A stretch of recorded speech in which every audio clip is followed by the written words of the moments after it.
Hello everyone, this is Sirr's Movies, the official podcast of SirWaka.com. I'm your host, Sterling Woods. I'm joined by Evan Todd-McCoy, co-host from Canada. This week we're going to discuss what we've seen over the past week and follow that up with an in-depth review. This week's movie is Yorgos Lanthimos' The Favorite. You can find more episodes on Spotify, Stitcher, Pocket Cast, and other podcast apps. And if you want to contact us, you can contact us at sirsmovies@gmail.com or join the Sirs Movies Facebook group. Follow us on Twitter at Sirs Movies. All right. What is new with you? How was your week? The week was all right. I was sick for the first part of it, so lots of time to watch movies. And I ended up working one afternoon. I'm a substitute teacher, if you guys at home didn't know that. And it was actually a pretty good afternoon, so nice segue back into work after the Christmas holidays. How was your week? About the same. Unfortunately, we were both sick this past week.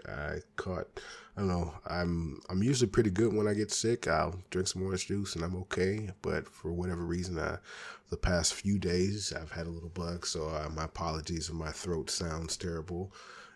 But I'm feeling a little better now. But yeah, I spent most of the week just sleeping and drinking orange juice and trying to feel better and blowing my nose and all that kind of stuff. You're welcome, listeners at home.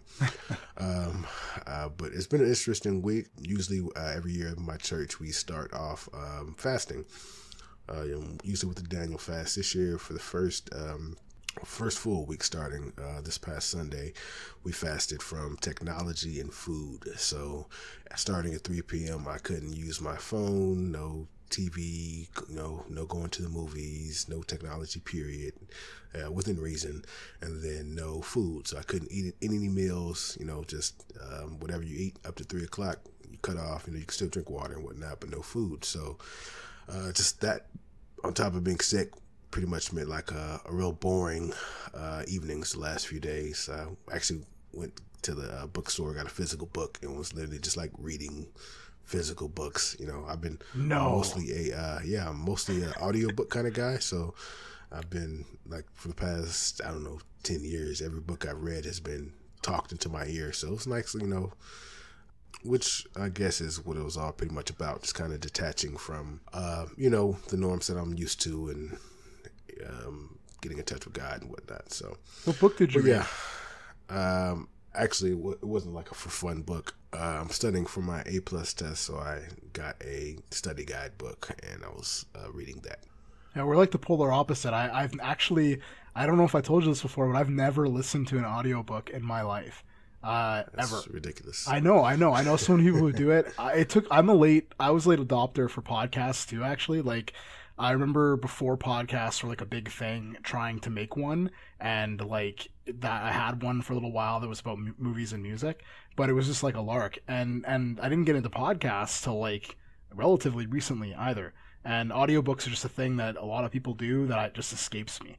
I just never have done it. I'm always like reading. I do read ebooks, so I'll read books on my phone, but I generally have a hard copy of a book.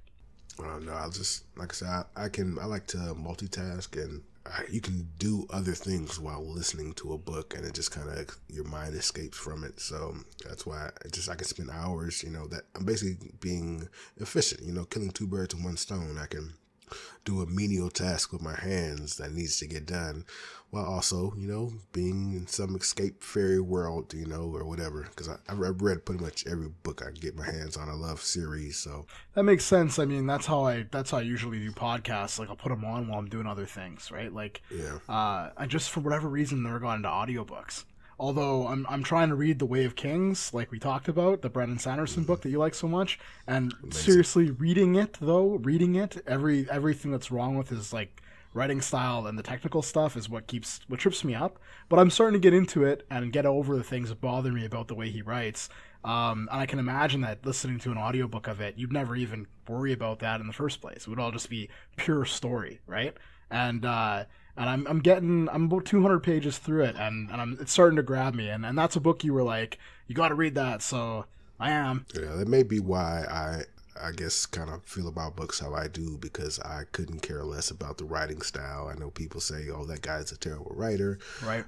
But that kind of stuff doesn't bother me, because 9 times out of 10, I'm just listening to people tell it to me in my ear, which is, more, I guess cinematic is the word I kind of use, but it's easier for me to get into a book when I'm just kind of listening to it unfold rather than actually trying to dedicate the time to read it word by word. So yeah, I've heard people say that. My brother, I think, has said similar things. I think he sort of splits between reading books, but he drives a lot, so he can't really read a book with his hands while he's driving. So what got him into audiobooks was driving. And he always says, like, one of his favorite audiobooks is Game of Thrones. There's a particular guy who does it that he says is great because he does, like, voices and stuff, right? So he always tells me about audiobooks that I should check out too. Like, it breaks my English literature heart, because I have a background in that, to hear people not care about writing style stuff, but I get it. It's not that important necessarily. Yeah, I don't get it personally. Like I said, I know people, live and die behind the proper proses and whatnot, and I understand and I respect it. But if you can tell a really interesting story terribly compared to a less interesting story properly written or whatever, I'm picking a good story every time. Yeah, and ideally you want a mix of both. But if you can't have both, I think I would agree with you that a good story beats good technicals every time. I'm a big fan of Stephen King, and he isn't always the best writer, technically speaking. So, all right, that's a good transition from Sirr's book clubs. Yeah, Stephen King coming soon. Indeed. Let's talk about movies. What have you seen this past week? I've seen a few things. I have reviews coming out on Waka.com for Vice and for Escape Room that just came out last week. So I won't talk too much about them. I did like both of them. With Vice, it was a big surprise. I didn't think I would like it. I tend not to like biopics. I tend not to like didactic political movies that are like message movies. I tend not to like them very much. But I really liked Vice. And with Escape Room, it's a January release, so I thought it'd be kind of maybe a dump release, like something not very good that they're just throwing out there to test the waters. And it turned out to be better than expected. It was very entertaining. Doesn't always work, but you can read my review to see what I think about that. Yeah, I didn't have high hopes for Escape Room, but we discussed that last week, whether that was going to be something we reviewed today, but we ended up on the favorite. I just, so I'm glad to see you liked it, so I'm actually want to go check it out. But something like that, I look at it, and it's kind of one of those things you look at a preview, within the first 10 seconds of whether or not you're going to go see something. So yeah, it was pretty much a no for me. I think it's a winner, but it's a soft winner. Like it's not going to blow anybody's minds. But if you like escape rooms or you're kind of curious about them, I feel like it's gonna it has a good grasp of like what escape rooms are sort of all about. And it takes a lot of those elements to a place that's logical, but still really fantastical. Like, stuff that like would never happen in a real escape room, obviously, but the sort of fundamentals are there. So you don't feel like you're being sold a movie that's called Escape Room, but isn't really about escape rooms. It's very much about escape rooms. Did you see Vice? I did not. Okay. I recommend it. If you like The Big Short, I don't know if you saw that, but if you like that movie... I saw that. I thought it was pretty good. Yeah, so Vice is in the same vein. Like, if you like Big Short, I imagine you'd probably like Vice. I was leery going into it because I was like, do I really need to see a movie where Christian Bale wears a fat suit and pretends to be one of the greatest monsters in living memory? No, I don't really need to see that. And I wasn't 100% sold on, like, the trailers made it almost seem like it was going to be even-handed in some way, like that it wasn't gonna like totally indict the guy. But spoiler, the movie indicts Chaney quite a bit, so that was good. I like that. I saw a couple sci-fi indies. I saw a movie called Beyond White Space. It's about people in power armor fighting space dragons. Yeah, you have my attention. Yeah. So it's an indie movie. So but it's made by VFX.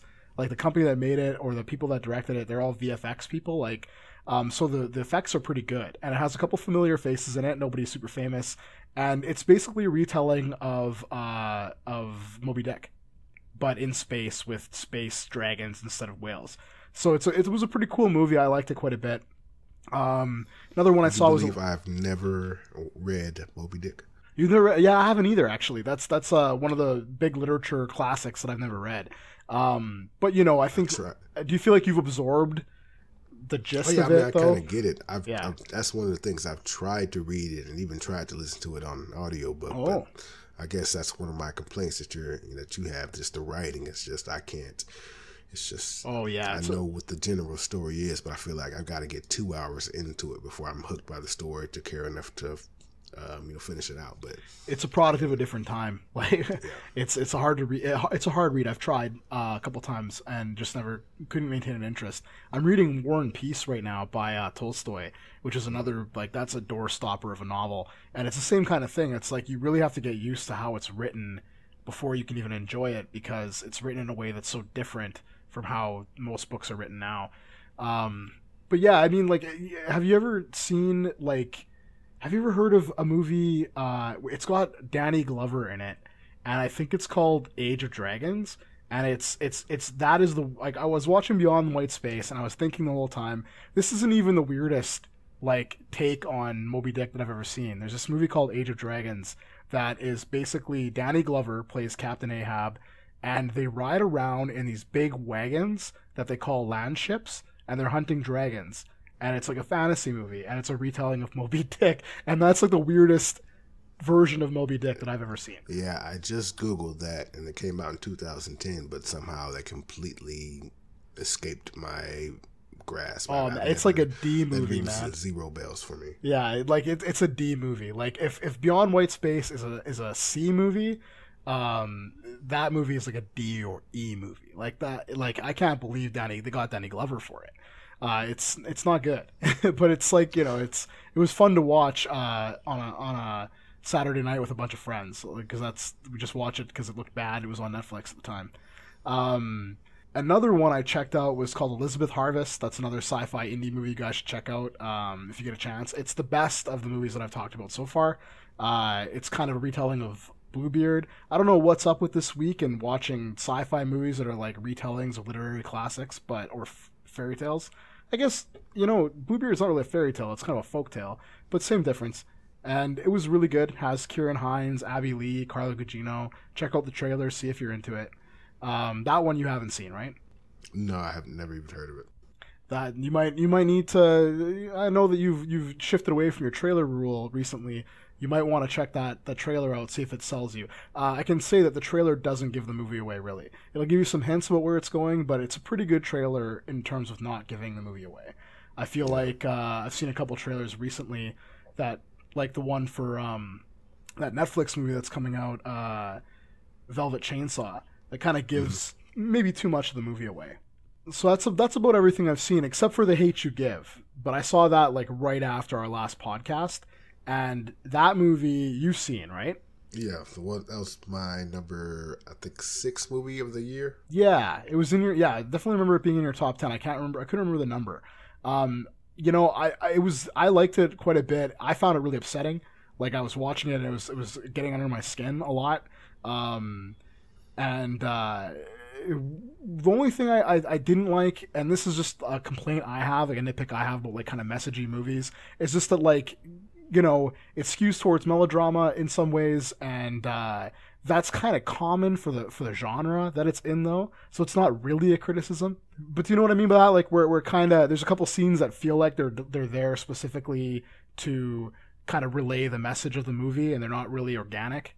Yeah, I felt that like the whole second half of it really wasn't the movie I expected it to be. I expected the kind of what happens in the end. I expected that to happen kind of halfway through, and then the rest of the movie would be about the repercussions of that, and that didn't really happen. So I guess they kind of it was more of a people story than I expected it to be, and I guess they kind of just had to fill the gaps, and that kind of thing.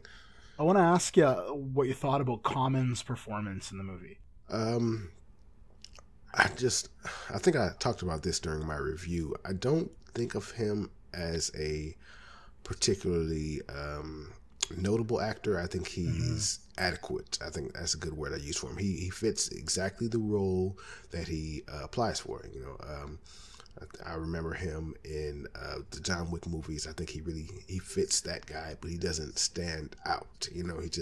He fits exactly the role that he signs up for. He does a great job, but I don't particularly, think of him as a standout actor, but the fact that he used to be a rapper, and so that's exceptional for him to have transitioned into, you know, not a movie star, but definitely, you know, a solid actor. You know, you're not surprised to see Common in a movie anymore.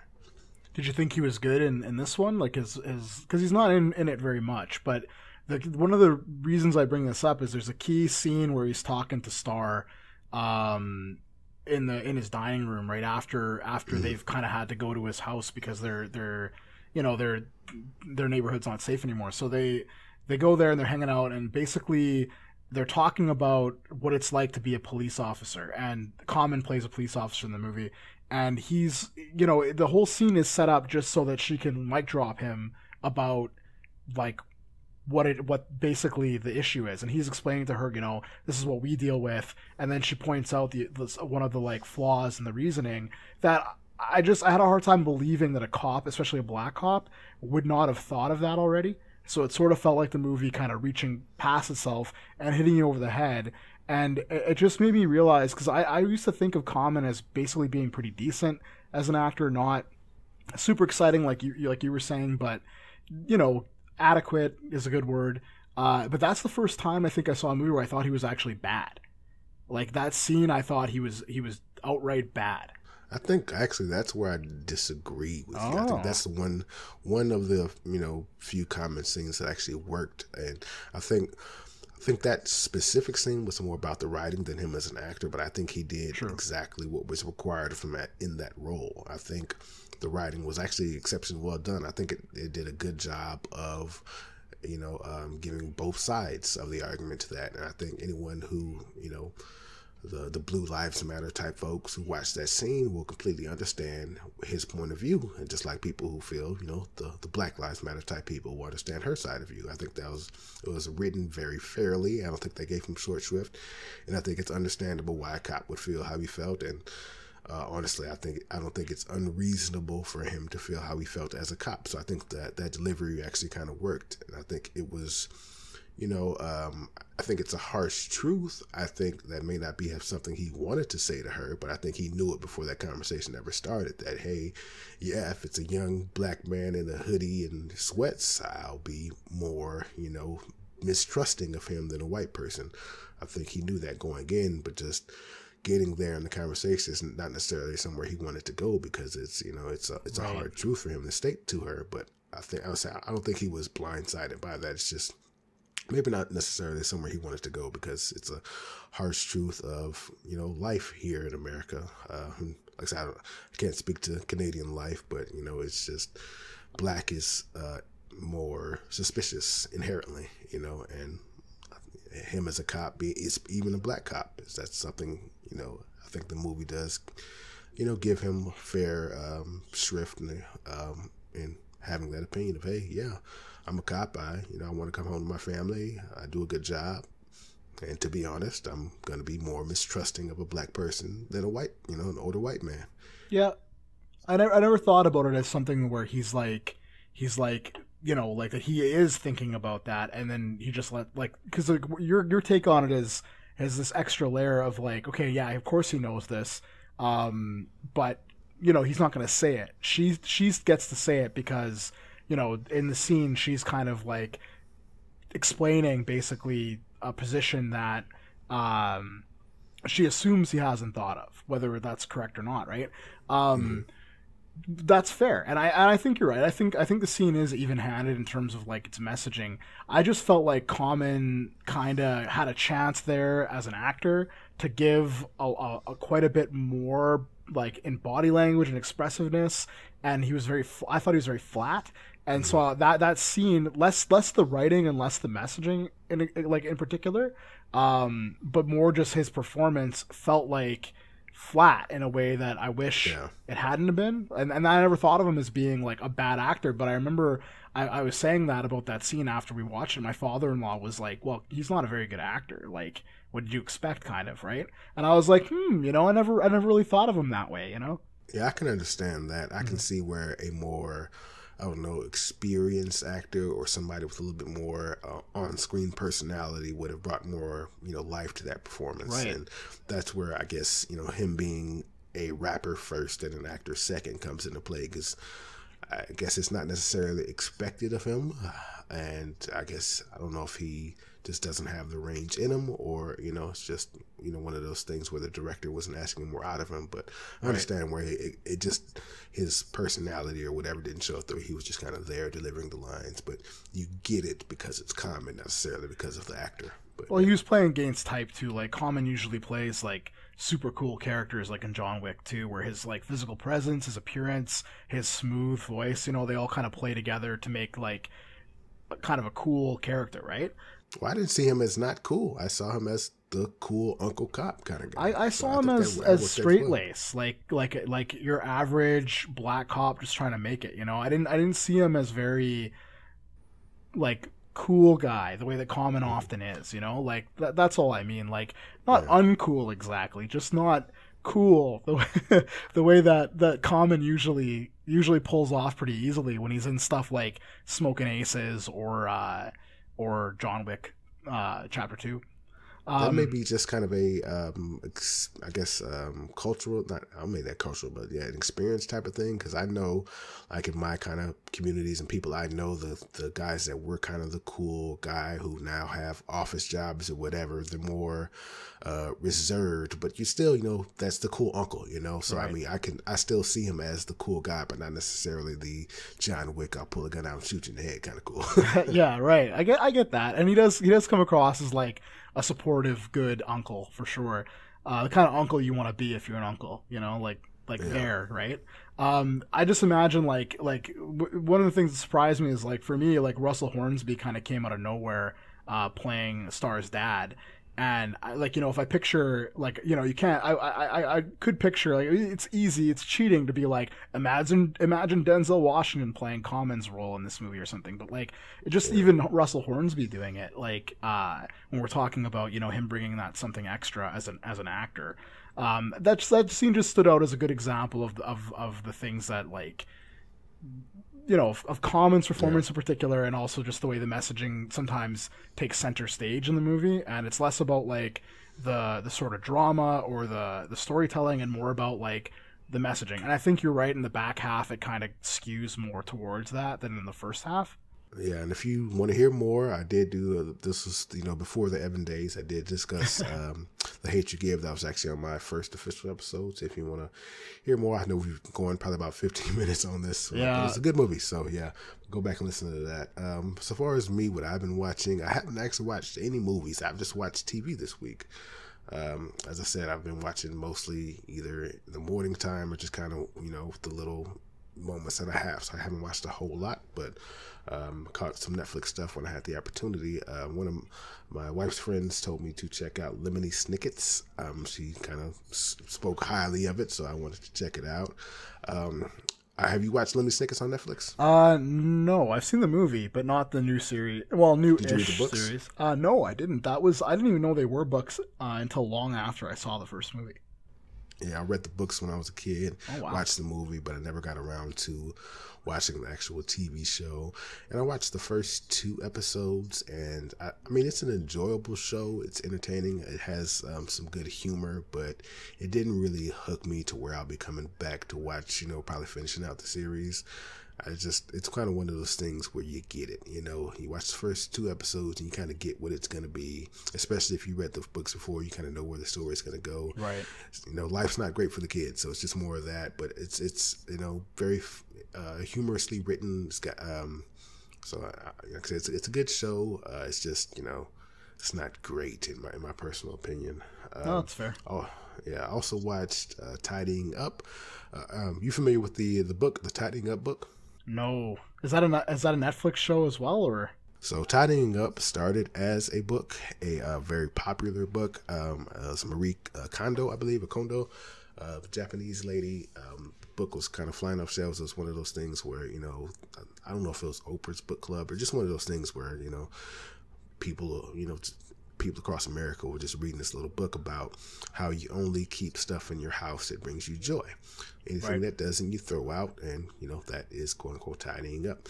So I guess Netflix, as they do, anything interesting, anything that they can make a show about, they do. So they signed her, and here we are. There's a television show about it. I never actually read the book. I bought it because, my house is cluttered at times, and, you want to read about the newest craze of tidying up. So I wanted to tidy up my house, but I never actually got around to reading it. So watching it visually was the next best thing for me. So I watched a few episodes, and basically is what you think it is. She comes into very untidy houses. She talks to people about her process, and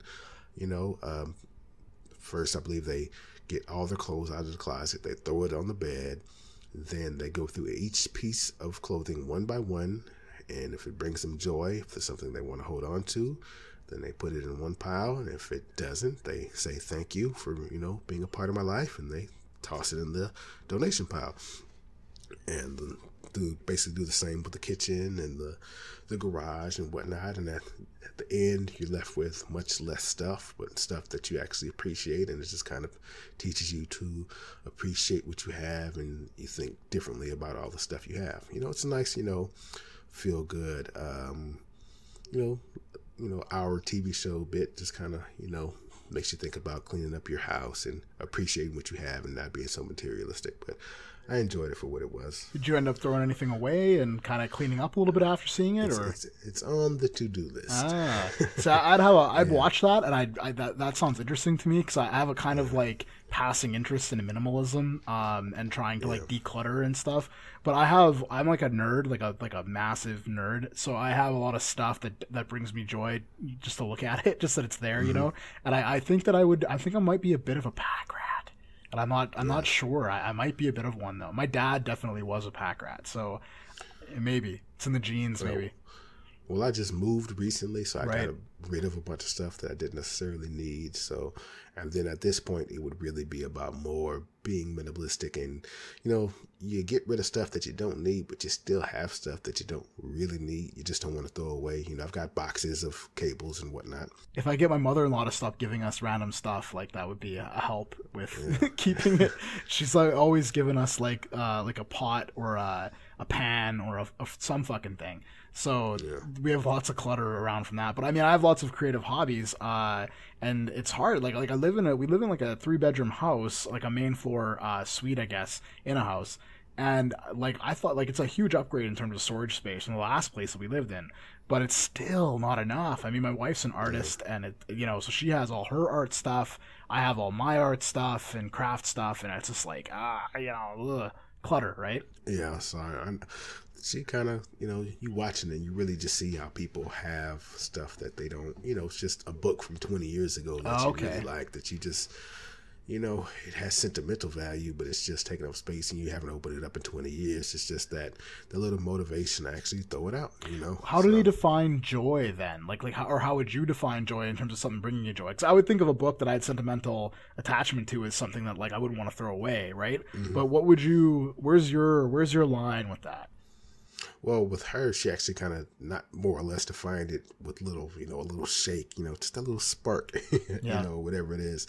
So it's like, if you have, a pair of sweatpants that, you feel comfy in, that you wear, twice a month, then, that brings you joy. But if you have sweatpants that you like theoretically, that you got for Christmas 2 years ago, that you really like, but you never actually wear them, they just kind of sit there, that's the kind of thing, hey, you might actually have to throw it out. So throw out the aspirational clothes too, like the clothes that you bought 3 years ago because you thought you'd have a beach body. Yeah. And the high school swim captain T-shirt that just sits in a drawer that you don't want to throw away because you were the high school swim captain 20 years ago, but. Were you the high school swim captain 20 years ago? So? I was not. All right. Finally, the last thing I watched was You. I only watched 2 episodes of it, but I've seen a lot of people talking about it, on the Facebooks and whatnot, the Twitters. I knew absolutely nothing about it. I just knew that it was dark. I just, not from, reading the synopsis or anything, just the kind of way people talk about it.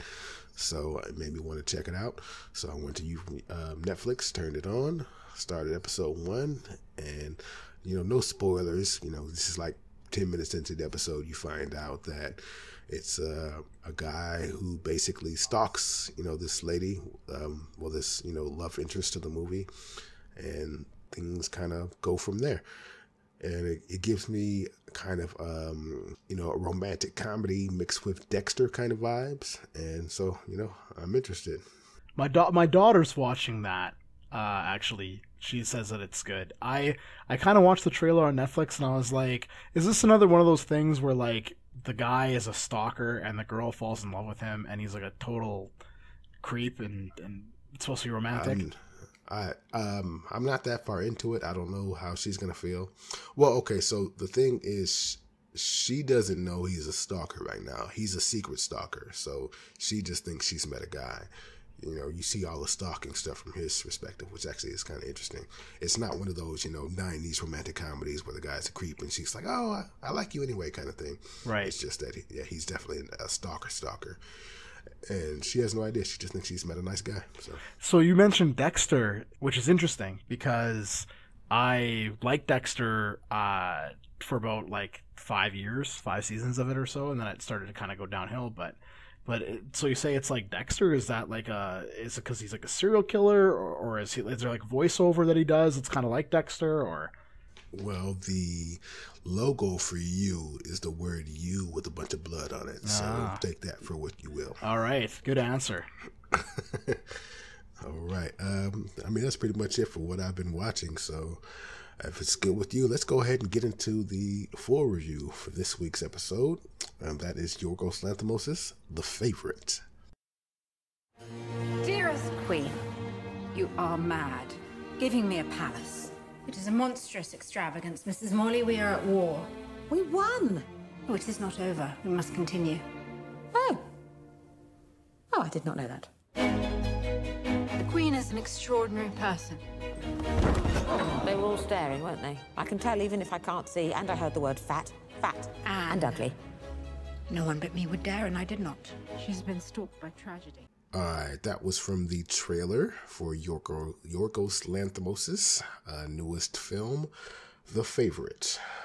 So before we actually get into the review, let me ask you, what do you think of Yorgos Lanthimos? He's a interesting director, to say the least. Yeah, he's one of a kind. There's nobody doing the kind of stuff that he's doing.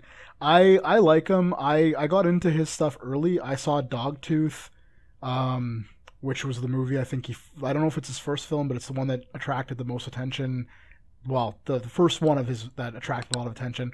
And I saw it, I think a year or two after it came out, and this would be before The Lobster.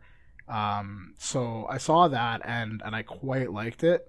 It's not something I'd recommend to most people, though, which you could kind of say that about most of his movies. But yeah, I've been a fan ever since, so I watch everything he does. And my favorite, I think, so far is The Killing of a Sacred Deer. Where are you at with Yorgos? Yeah, so I've only seen two, The Killing of a Sacred Deer and The Lobster, right. But from that you definitely get his point of view and his directing style. I've had Dogtooth downloaded for 2 years because I know it's a good, interesting movie, but I've never just had the moment to sit down and, we're going to watch Dogtooth right now kind of thing. So, I saw, like I said, The Killing of a Sacred Deer and The Lobster. The Lobster I absolutely loved. That was probably one of my, favorite, probably my top 3 movies of 2015. I really enjoyed that one. It's really weird and quirky, but it's really kind of my aesthetic. It really worked for me. Killing of the Sacred Deer, not so much. It's kind of the same vibes. You can definitely tell it was, directed by the same guy, but that one just didn't work for me as well. But he's, like I said, he's probably one of the, top 5 directors in my book, because whatever he comes out with next, I'm definitely going to watch. So just because of his style. All right. Well, so far as The Favorite, how do you think that ranks? What do you think of The Favorite? So it's a tricky one in some ways because he directed it, but he didn't write it. And I think he wrote... yeah, he definitely wrote Killing a Sacred Deer. He wrote Dogtooth, Lobster, and Killing a Sacred Deer. So, I think The Favorite fits into his sensibilities quite a bit. But it doesn't have exactly his sense of his dialogue is sort of missing from the movie. I don't think the dialogue that's there is bad or anything. It's excellent, but it's not it's not Yorgos Lanthimos dialogue. So you have to kind of know that going in. I would put it probably second after Killing of a Sacred Deer. I want to see The Lobster again. That would probably help me solidify my ranking. Dogtooth is such an acquired taste that it's always going to be the lowest, I think, for me. Until I see Alps, I don't know. I haven't heard much about Alps, but that's one of those other ones. So I don't know. What do you think? Did it eclipse The Lobster for you?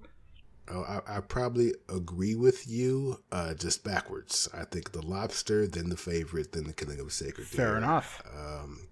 Like I said, this one, it's, yeah, definitely, like I said, his directing sensibility, you can kind of see here. It's his most, I guess, quote unquote, accessible movie for regular audiences. Because, you know, just imagine trying to take your random friend to the movie theater to see The Lobster, and they're going to walk out thinking, you know, what the heck was that? You know, Totally. So I think this is definitely his most accessible film, but it's still quite, you know, odd at times. And I did think it was interesting, though. I did enjoy it. But I still think The Lobster eked out, you know, the better of the ones I've seen from him. It sounds like The Lobster really got you. Like that really clicked with you really well. So I bet you'll be hard for him to top that for you, you know? Like, well, we'll see whatever he does next. Yeah. But, so speaking of, you know, The Favorite, you know, what do you think of the story? You know, how'd you like the film as a whole? You know, did it work? I liked it. You know, it was definitely my big takeaway that I can say without spoilers is that it's a lot more complex than it seemed. Like I kind of knew going in, because it's Yorgos Lanthimos, that it was going to be more complicated than just a costume drama about two rival women trying to get the attention of the queen, who's sort of a big baby. That's pretty much where the movie starts. What you maybe seen from the trailers, but it definitely. It has sort of a reverse structure where it peels back layers and becomes ever more complex. So the characters that you think are basically good people aren't, and the ones that you think are good aren't good people are sort of monstrous. Actually, have more going on to them than you think when you first see that. And I appreciated that a lot. I thought there's some parts of it that I don't know if I got really, but I definitely liked the characterization and how complex it turned out to be. Yeah, definitely think we're gonna do some digging when we get into the spoiler territory, just kind of discussing everybody's, you know, motivations and kind of what happens in the story. But I mean, just kind of generally speaking, it's basically plot wise a story about two different women vying to be the queens. You know, number two, maid, or I'm not exactly sure what the title would be, you know, just they're the queen's right-hand man, right-hand woman. I hate to be sexist, but yeah, so the story more or less is told from the point of view of Emma Stone. Her character's name is Abigail. So she comes from, she used to be a lady of the house. Her father lost all his money gambling, so she was kind of destitute. She came here begging her cousin, who was the queen's, you know, right-hand lady, for a job, and, you know, works her way up from there, you know, quote unquote, and things happen from there. And that's, you know, the general outline of what happens. It's very well directed, but very specifically directed. I think his directing choices were there were some hit or misses, but just you can tell. I think we were talking about J.J. Abrams last week. You know, you know when you're watching this guy's movies, because it's very specific, the language he's speaking when he's directing a movie. You get the style. Excuse me. So I really think the visual directing kind of did as much for me as the script, but the script was actually exceptionally well written. Just the dialogue between the ladies, it's funny, it's entertaining, it's, you know, snappy. It's fun just watching them talk to each other. You know, just you know, the cliquey teenage girl kind of back and forth. You know, it really worked. You know, it was fun to watch, especially, you know, during kind of the first half of the movie. I think that kind of, you know, faded into more overarching, you know. Well, the first half is a little bit more set up, and the second half is darker. Yeah. The second half is a lot more darker, and it's not as, you know, quippy. Yeah, the first half's more, it feels like almost a comedy, although it's a fairly racy comedy. Like we were saying earlier that it's an accessible movie for this guy, but kids at home, this is not don't take your grandma to see this. This is still it's still pretty raunchy and fucked up. But the second half of the movie goes to a more dark and complex place. The first half of the movie is a little lighter and a little bit more punchy. Yeah, this was still rated R, so you know what you're gonna get when you go see it. But I don't know. It really based on the trailers, I wasn't interested at all in seeing it. I thought it would be a different type of movie than what it turned out to be. Just the fact that the guy that directed The Lobster directed this is what made me go see it. Right. Because just I thought I was gonna see a Downton Abbey, whatever full-length feature just based on the trailers, and that's not what it turned out to be at all. And I wonder how audience goers felt about that, because maybe if you did like Downton Abbey and you saw this and you thought that's what you were going to go see, I wonder how you would feel walking out of this movie if you didn't know what you were getting into. Oh, no doubt. When I was in the theater, there wasn't that many people there, but there were a few like elderly couples and groups of elderly people that were there, and I was sort of like, and this is a poor assumption on my part, maybe because nobody walked out, but I was sort of like, do these people think that they're about to watch like a more conventional costume drama? Like, do they think that this is going to be like Downton Abbey or something? Because they're going to walk out once the shit really starts hitting the fan. But I think I was wrong, because nobody walked out, and there was a lot of laughter from the audience. Yeah, especially like I said, especially during that first half, it was pretty funny. What'd you think about the actresses here? Olivia Colman, Rachel Weisz, and Emma Stone. I think their performances. I don't know. Like I said, if I had seen this before our end of year podcast, it may have made my top 10, because the acting is spectacular. Yep.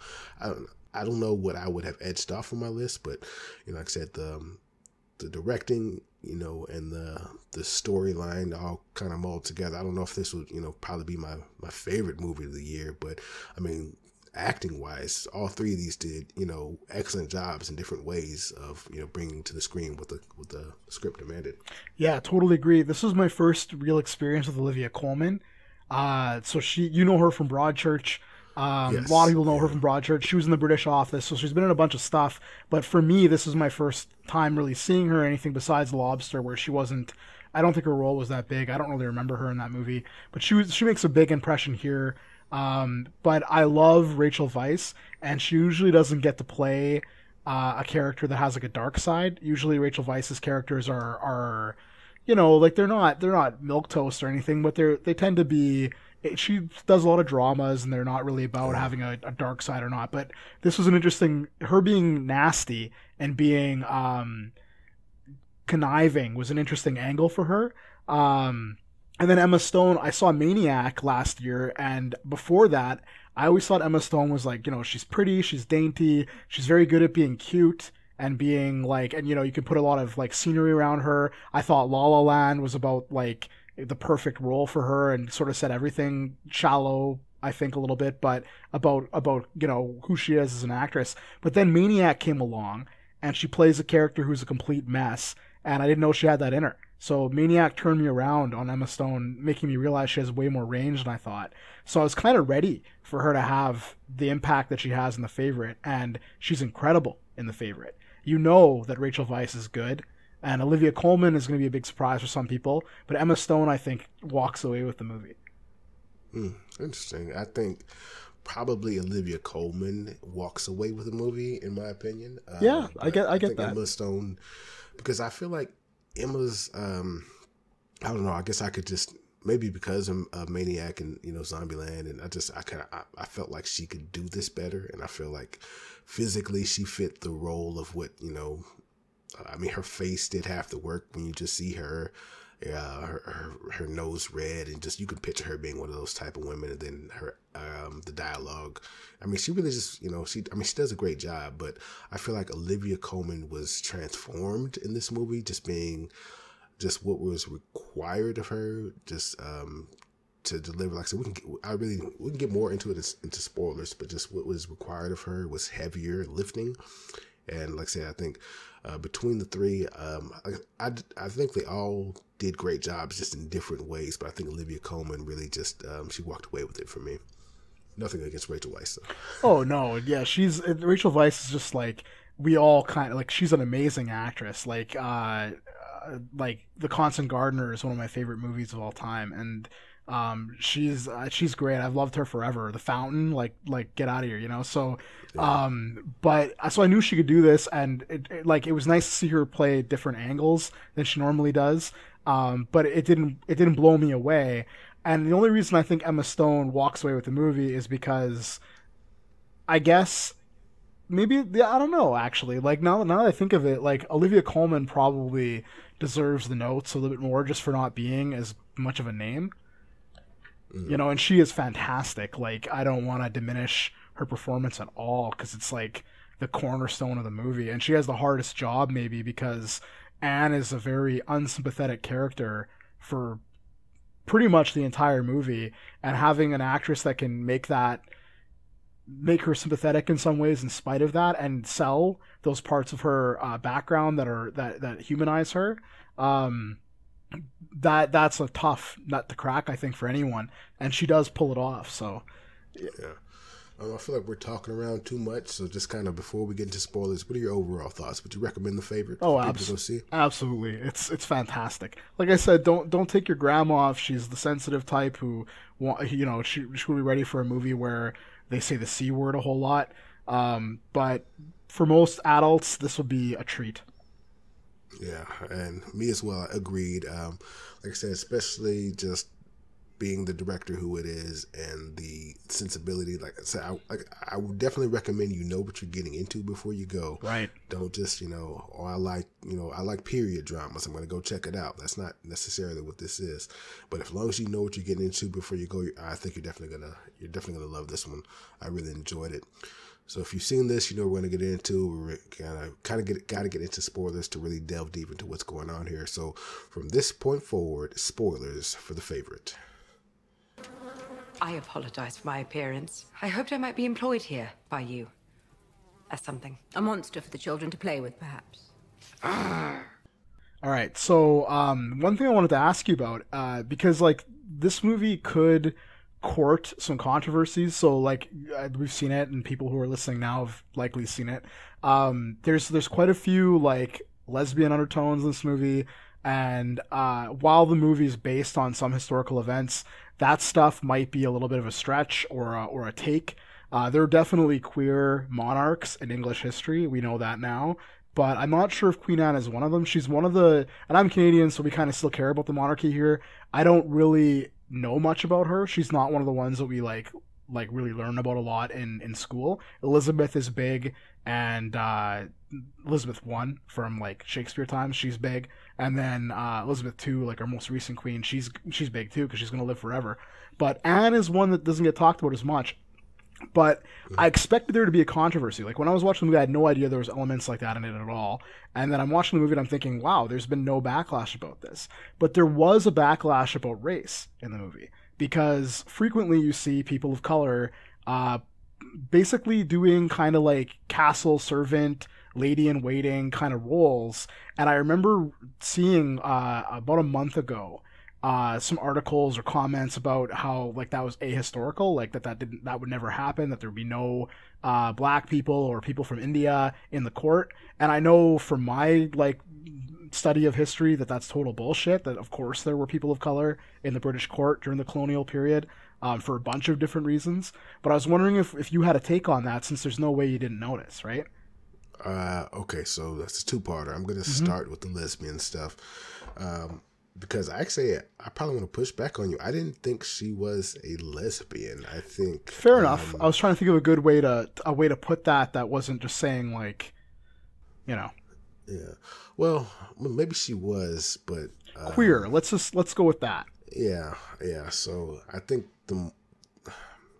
I guess kind of hard to explain, but just the portrayal I got from the movie is that she had what, 17 miscarriages or lost babies overall. And she was just kind of, men weren't even, on the plate at that point. It was just, she was just trying to survive, trying to make it. And just the relationship that she had with Rachel Weisz, I guess over time, she had needs, and, just kind of one of those things where it just kind of happens over time. And then that's just kind of part of their relationship, to where, they became lovers, and it wasn't necessarily I'm a lesbian now kind of thing, but it's kind of one of those, we don't label it kind of things. It's kind of one of those things that just kind of happened. Yeah, they didn't have a concept of lesbians at the time. What I was getting at was, like, I expected that to be a controversy. Like, some people would be like, Queen Anne wasn't queer, she wasn't gay, like, what the fuck are you doing? I expected people to get mad about that, but they didn't, right? And definitely, like lesbian is a bit of a label that wouldn't really fit, you're right, because lesbian is sort of like a limiting label, like it means you only prefer women if you're a woman. Queer is probably better because it can be a little bit more flexible, and I think you're right that she's sort of flexible. But did you get the feeling that they had an affair going on for probably a long time, maybe since childhood? Because I kind of got that feeling that this like closeness, whether it was sexual or not all the time, was probably a thing, because they knew each other since they were kids, Yeah. And it's not that they weren't into their husbands. It was more like they may have always had this kind of touch and go on the side, Yeah, possibly. Yeah, I think that does make sense. Just because, when you're the queen, your options are kind of limited unless you, I guess you could, theoretically have guys on the side. Nobody just speaks about it because you're the queen. But if you're trying to keep it secretive, your options are really kind of limited. And I think, maybe just over time, like I said, they just had one of those relationships where, they grew intimate over time, and she just, became that, for her, so. But to your second part, the race issue, I didn't think about it one way or the other. I didn't even see it, because when I'm looking at a period piece like this, I just don't expect to see black faces, right. To be honest with you. It's in something fantastical like Lord of the Rings, when everything is all white, then it kind of stands out a little bit more. But in this, 18th century England, I'm not expecting to see black dukes and royals just because we need black actors. I understand that I'm watching an English period piece, so it kind of, like I said, it didn't stand out to me. It didn't bother me, that kind of thing here so much. I didn't see any, backlash. I wasn't checking for them, the backlash article. So like I said, I didn't really think about that too much here watching this one. I was more interested in just kind of the story as to what was going on. I get that. I guess I pointed it out because I know a little bit about history, not a lot. I'm not an expert, but there is the reason why you don't expect to see black faces or brown faces in an English period drama in the 18th century is because typically those period dramas are whitewashed. So there wouldn't be and that's a movie thing.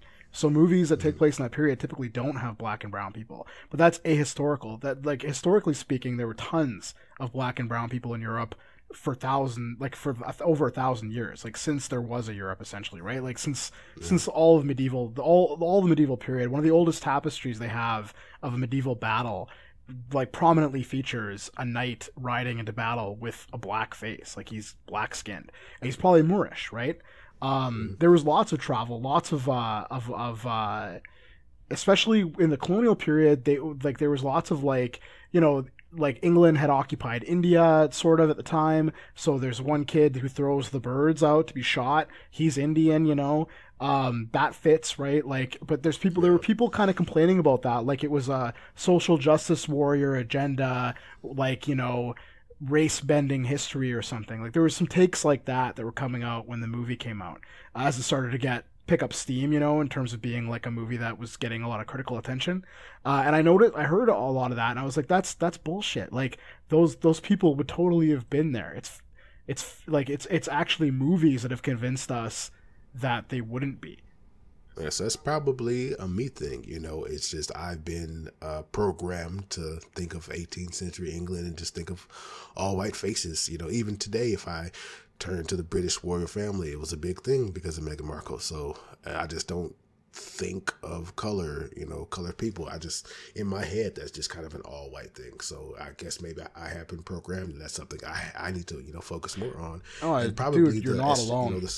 I was saying probably the social justice warrior type people that you were talking about, they did the research and they know. So they're the ones writing the article because they want people like me to know better, Well, there's this cool blog that I came across a while back called blackpast.org. And it's all about particularly African descended people showing up in different places in history where we wouldn't expect to find them, mostly because of pop culture and media. And it's like, they have an article about that tapestry I was talking about. There was like something I can't remember exactly, but there was some kind of community of Black Christians that was like there was like a town. And it was like a black town, and it was in southern England or something. And they recently found the remains of the people that live there. And, oh, they're black. Like, what the hell, and it kind of like was one of those big things. It was a big story for a little while. Something like that. I wish I could remember it better. But this blog essentially collects stories like that and tries to sort of undo some of that whitewashing of European history where we expect to just see white faces. But I mean, Shakespeare wrote Othello in the 16th century, and Othello is a Moor. He's black. That's why, Lawrence Fishburne played him in the movie, right? Yeah. And there's no themes in that play about, because they didn't have a conception of, at least at that period before slavery, they didn't have a conception of, people with black skin as being less than, right? It wasn't until slavery that became vogue to think that people with black skin from Africa were somehow, subhuman or whatever, right? But in that period, Othello, his othering has to do with the fact that he's not from the kingdom where he's becoming, where he's in the nobility. Have you ever read Othello or seen a movie of it? Oh yeah, I mean, I've read it, seen a play, I believe, and then I watched O. The O. O is good. That's an underrated movie. Yeah. Othello's my favorite Shakespeare play. So I just think it says something about this whitewashing of history that even Shakespeare was writing a character who was black, and there was no his blackness isn't really a feature of the story. It's not that important. The only person who ever throws shade about it is Iago, because Iago's an asshole, right? One of the great Shakespeare villains, Iago, but still an asshole. But yeah, anyway, I just thought you might have heard about that backlash, and I wondered what you'd think about it as a black man. Seeing that in a movie is I recognize that that's very uncommon for a period piece in England to have black and brown faces, but it's not erroneous. And the backlash focuses on it like it is, like it's somehow historically wrong or incorrect, but that's the opposite of the truth. So I thought that would be something worth mentioning about the movie, although I don't know that it's that huge of a part of its critical reception. Mm-hmm. I haven't seen that, but now that you've said something, I'll probably dig more into it. But I mean, just, in general, what else what are your nitpicks about it? What didn't you like? About the movie in general? Yeah, in general, what kind of bothered you about it? Oh man, that's a good question. I don't know if we've really used that question as a way to talk about a movie, but I think you're just trying to trick me into being negative. But no, let me. I'll start it off actually, because what made me think about that is the camera work. That really detracted from me watching this movie. Just the fisheye lens, and that kind of stuff. It really took me out of the movie watching that kind of stuff. So that's one of the directing choices that it pulled me out of what I was watching and made me realize I was watching a movie. Especially that first time they do the kind of the tracking shot of the horse and buggy going across with the fisheye lens. It looked really weird. I understand it was a directorial choice. Maybe he was trying to say something about it, but it really just took me out of the movie. And that's one of the things I really didn't like about it. Yeah, I was thinking like that too. Like I noticed it, right? Of course, and typically I don't like that kind of thing unless I can tell why it's there. And I was asking my friend Mackenzie, who was with us when we went to see the movie, I was like, what did you think of that? And she said, the reason why he did it was because I guess she'd read an interview or something. And she was like, Yorgos Lanthimos did that because it's got something to do with these mirrors, these convex mirrors that like would reflect a room in a kind of warped way. But and that sounded like reasonable and kind of like a cool technique to use. But then you realize, like you're saying, that he uses it a lot in outdoor shots. So maybe it would have made more sense to just do it for indoor stuff and not outdoor stuff. I don't know. Yeah, I can't speak to it. I definitely feel like it was a directorial choice, and it really just, it didn't work for me. But anything else, like I said, that's really kind of my biggest nit, I don't overall. I guess I don't really have any nits to pick. I think that I didn't really. I want to know what the fucking last like minute of that movie is about. Like, see, now that's when I felt the most attached to the movie. That's when I felt the Yorgos Lanthimos coming through. Yeah, I like that was 100% him. I didn't understand it, but I knew it was supposed to mean something. That kind of thing, Yeah, I get that. I just wish I knew what it meant. Like particularly what I'm talking about is like, so when they're sort of like when the queen is like, rub my legs, right? I was like, oh, that's code for like some like. For like a handy, basically, right? That's what I was thinking every time she said it. But at the end, there's like this really long, uncomfortable scene where that's happening, and then it cuts to like a field of rabbits. And I mean, rabbits are like a motif in the movie. I know that like textually they stand in for her lost children, but there's a subtext in that last scene with the rabbits. There's a subtext I think going on the whole movie with the rabbits. That only really shows itself as subtext in that last shot, and I wish I understood what it meant. We actually stood in the theater. There were 4 of us, my wife and I, and our friends Mackenzie and Brian. We've gone to see it together, and they, we all talked about that last shot for probably like 10 minutes because we were all trying to figure out what it meant. And I don't know, what did you think it meant? The scene itself, I just thought it was kind of her establishing dominance, trying to say, yeah, I mean, I'm frail. You're kind of, I understand you're running the show, but I want you to understand I'm still the queen, and, I can still, show you that I know who I am, kind of thing. But the rabbits and whatnot, I don't know. I think that was just some kind of an artistic thing that was, people smarter than me are going to write essays about explaining exactly what it meant. But, I think they're pulling it out of their butt too. So Mackenzie said something like what you said. We should get her on the podcast. She was like, it's about power. She's like, she's just showing that she's still in charge. She's like Abigail sort of at this point of the movie become the very thing that she sort of hated at the beginning. She's like this, like we think at the like one of the cool things I was talking about earlier in the movie that I couldn't spoil, that's a reversal, is at first you're like, wow, Rachel Weisz's character is a conniving, evil opportunist who's like taking advantage of the queen, and it turns out as the movie goes on that's not really true. There's like a real relationship there's real concern, there's real love. And with Abigail though, she goes from being more or less well-meaning and trying to just make her way in the world to becoming more and more conniving, opportunistic, and like corrupt. And at the end of the movie, she's so corrupt that she's stepping on the rabbits, which might be what the rabbits really mean. And then, the queen just puts her in her place, essentially.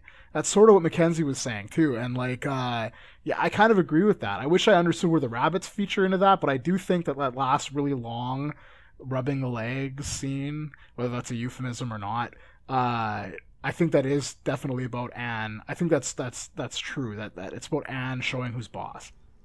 To pivot a little bit, I think we kind of read their personalities kind of differently. So let me kind of explain what I thought of the Emma Stone character. Okay. I think she was, a conniving so-and-so from day one. I think the plan from the beginning was always to scrape her way to the top no matter what it took. I think at the very, very beginning, she was just kind of testing the waters and, getting her feet wet, kind of understanding the place. But I think from day one, she was always planning on, scraping up no matter what it took. I really enjoyed the ride, and I think she was way more heartless or cold-hearted or conniving than Rachel Weisz's character was. And I think because I think Rachel Weisz actually cared about the country, and she was thinking about military plans and politics and whatnot. And Emma Stone's character was really just, I used to be a lady, and I'm going to do whatever it takes to get back to lady status. So I think Rachel Weisz's character, she was playing chess in a very layered game.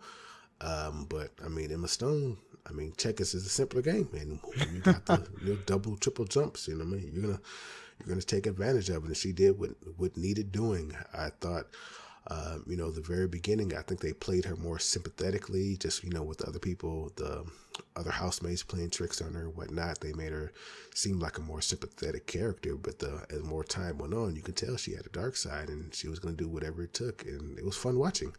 I guess I kind of believed her when she was talking about, like, because there were scenes where she was like, she would flat out say, if I want to survive, I have to be like wicked. I have to do things that are at the edge of my moral conscience, right? So I guess I kind of I took that at face value more than. Okay, well, I think the difference was after she found out about them being lovers, the gunshot scene, that's what flipped the switch. So from that point forward, she was willing to be Rachel Weisz's right hand confidant. She was going to be the right hand to the right hand. She she didn't have to tell her she knew about the lesbian stuff. She laid her cards out flat, and if Rachel Weisz would have been like, okay, you laid everything out, I trust you, then they were just going to trust each other, and she was going to be 100% her most faithful person. But the fact that Rachel Weisz basically spit in her face and threatened her, she's like, okay, well, all I have is me. So at this point, I'm going to, I may have to do things I don't want to do, but all I got is me. So I'm going to do what needs doing. And I think you make an interesting point about how her motives, even when she tries to play politics, there's a couple points where she like tries to comment on like, her whole thing where, oh, it's like a party talking about troop movements. She's still only out for herself. Where there's an argument to be made that Rachel Weisz's character, who's an ancestor of Winston Churchill, if you didn't know that, in history, the lady, her last name was Churchill, but the Lady of Marlborough, she's like Winston Churchill and Princess Diana's like direct ancestor. Anyway, I did not know that. Yeah, I found that out after I saw the movie. She her whole thing about the military situation with the war with France, I guess I just didn't trust it. I felt like she was just looking for power and influence for herself. I didn't buy that she really cared about the country. But thinking back on it now, the contrast of like her actually trying to run England while Abigail is just trying to better her own situation, that I think that a second viewing, I think I'd probably end up siding with you on that. Now that I think back. they were both flawed.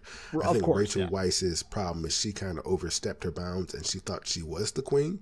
So she thought she was doing what's best for the country as the queen. That's not necessarily listening to what giving the queen the best advice and deciding what she thought. She picked her team, she had her favorites, and she was trying to run things, and that's where, her flaw came in. That was what ended up being her ruin, because she pushed too far, kind of, right? Yeah, and Emma Stone, like I said, she saw an opening, and she dove in that gap, and she did what needed doing. She was kind of heartless about it, but she had an opportunity, and since Rachel Weisz overstepped her bounds and slipped up, she had a moment to strike, and she struck. Yeah, I think that's a good read. Like to me, I was thinking, like, as you were just saying that Emma Stone's kind of thing, like. Oh, I lost my train of thought. Well, let me pivot for a second. Let me ask you about this.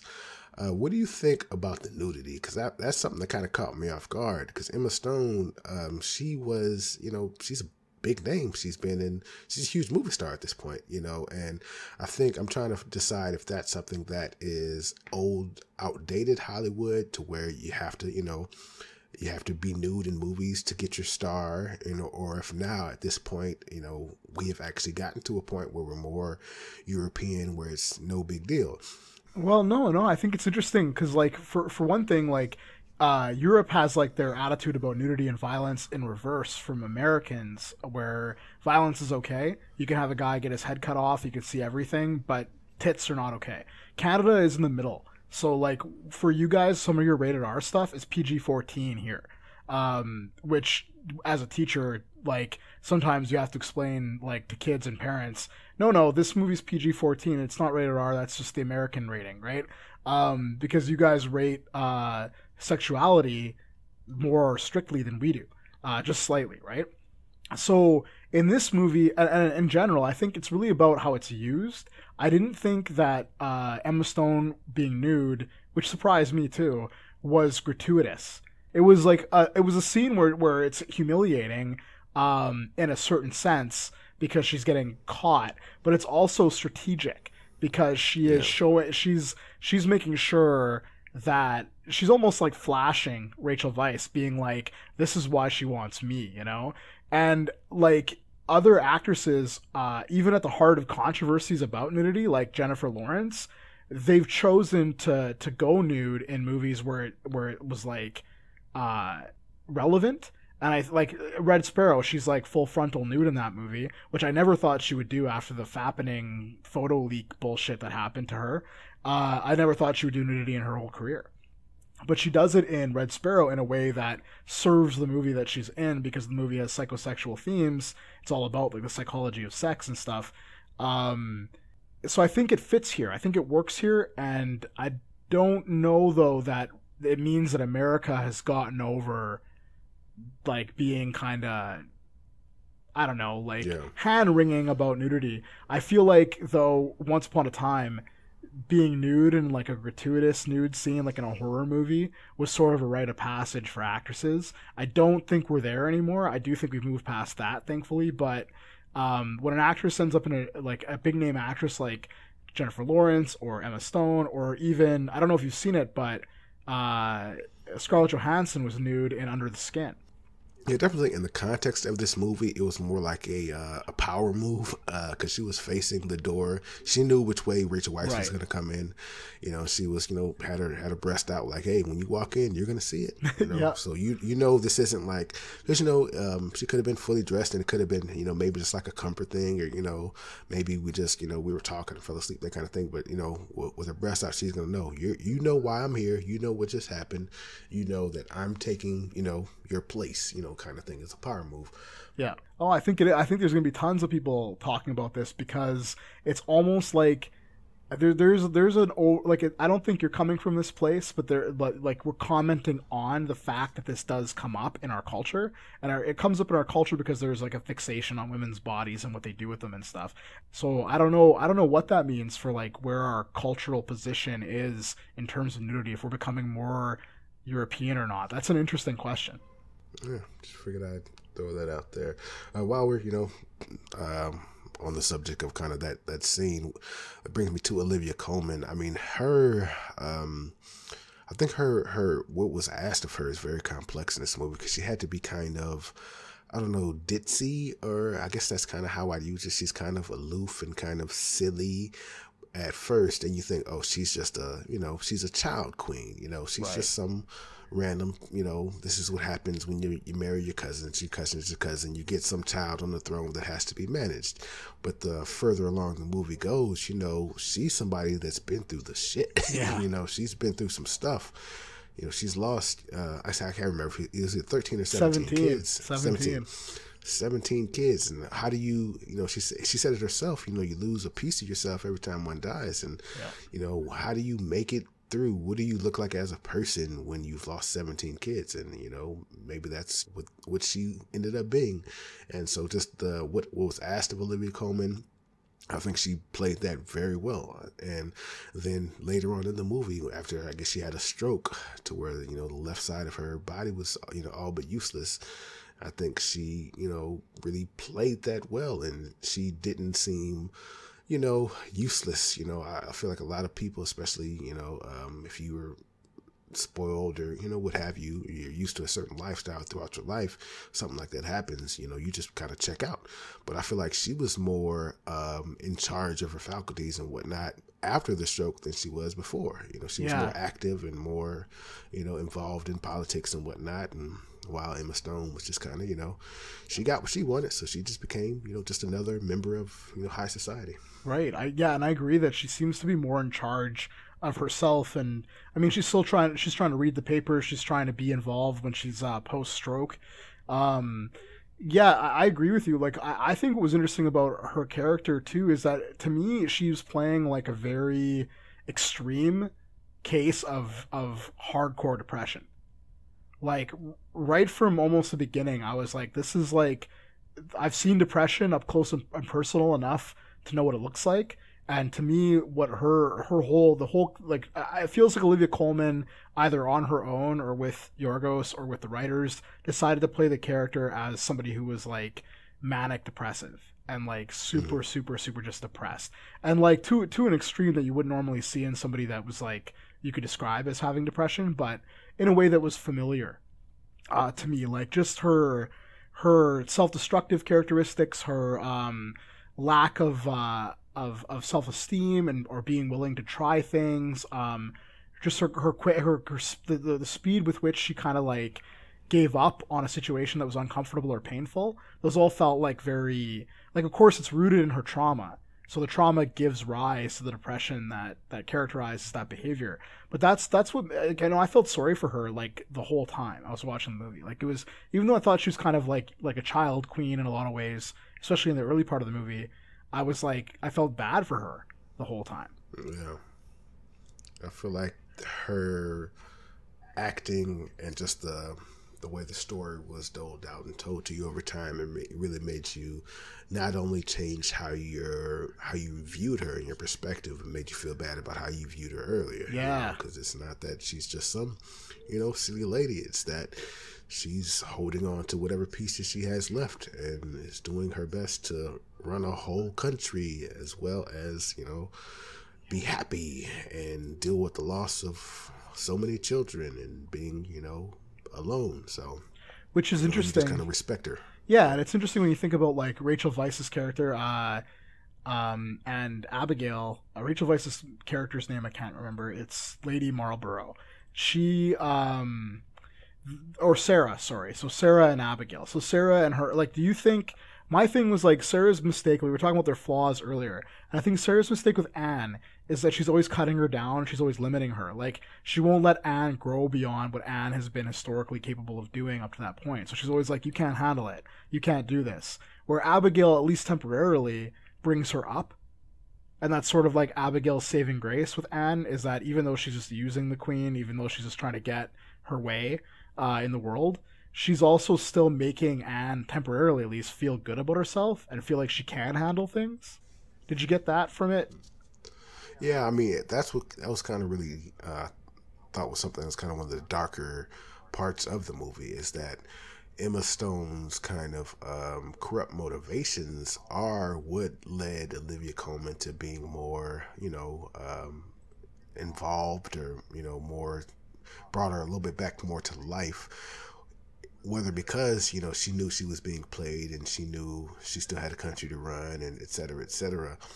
It's sad that it took Emma Stone being the conniving little whatever to bring that out of her, because Rachel Weisz's character, she never could have grown. Even though Rachel Weisz may have cared about her as a person and she may have actually had love for her, et cetera, just because of the way Rachel Weisz chose to show her love and chose to kind of dismiss her as, checked out or whatever, she probably never would have grown to be anything other than what she was when Rachel Weisz was around.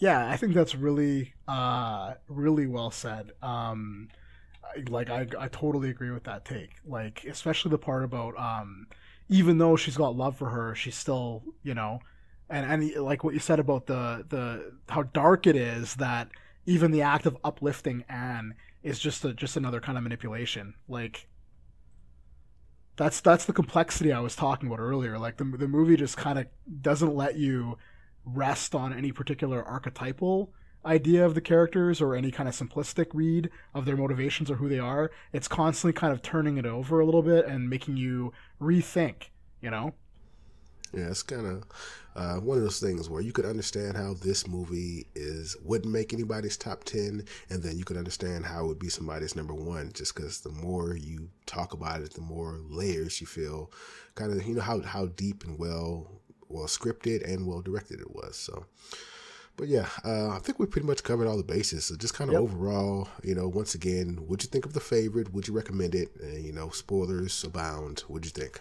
Yeah, I still really recommend it. Think that people should see it. If you're like Sterling's saying, if you're the kind of person who, is ready for it, it's going to be a treat and you're going to really like it. It might end up being one of your favorite movies of 2018, even though it's 2019 now. But if you're, it could easily go the other way too. So just make sure that when you're going into it that you know that it's a bit off kilter and it's not your average costume drama. It's a pretty exciting movie though, and if you can connect with the material and especially with the performances, which are there to kind of draw you in anyway, it'll really kind of give you a complex, kind of like a 3-part character study to look at. Most character studies focus on one character, but this is like you get 3 for 1 in this one. Indeed. And as I said before, I recommend it as long as you know what you're getting into. Like I said, the more I talk about it, the more I appreciate what it was, not only just directorially, but script-wise, acting-wise, everything that's, all wrapped up into this movie. I definitely recommend. So if you haven't seen it, for some reason you listen to all of this, shame on you, and go see it. And if you have seen it, let us know what you think. As I said, you can email us at sirrsmovies@gmail.com. You can join the Facebook group, Sirr's Movies. Follow us on Twitter, Sirr's Movies, all of the above. Ethan, specifically, where can people find about what you do on the internet?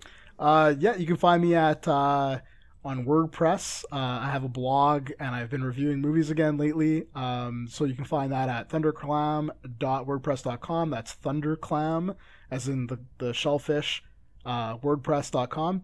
And you can get me at Evan Todd-McCoy, all one word, on Twitter. Indeed. You can find me at Sir Waka on Twitter, and find, obviously, the website, SIRRWAKA, sirwaka.com. Next week, you guys can listen in. We'll be reviewing Glass, M. Night Shyamalan's newest flick. So that's pretty much it. Thank you guys for listening, and see you next week. See ya.